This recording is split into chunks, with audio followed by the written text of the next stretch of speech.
Sige na. Sayo diha. Pag-ibig mo, amit-amit kita. Hoy, sanda. Tauhan na. Answer, ang answer ni Mudera. Hindi ka kasi natabo sa kwento ha. Nanay, buhog.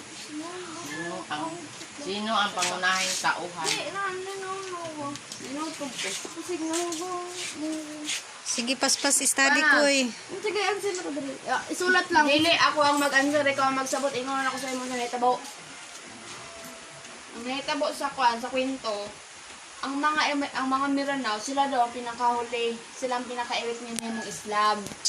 Nga, magtuyo da. Sa isa daw kapamilya, isa na daw na sila kabubong. Nga, kada isa kama, pag na isa kama, isa na nakabalay. Nasa lay kusina nga, kanang, ang kusina nila is, kanang, parang resulta na nyo nag-uos pamilya. And then, ang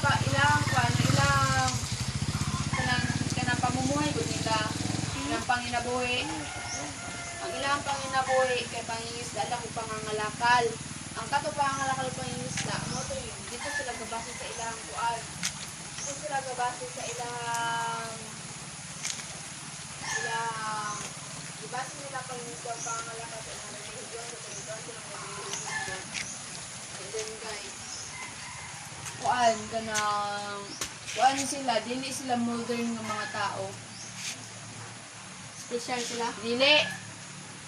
Sila modern ba? Pasabot sa modern, kanang karon, kasalukuyan.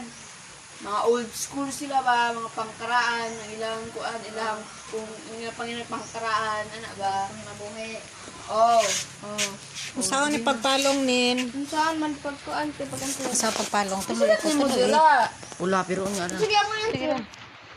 2 minutes mo ganit na. I-answer na. Pino to na kayo sa dili ilong Malipog pres. kay ko na. Oo.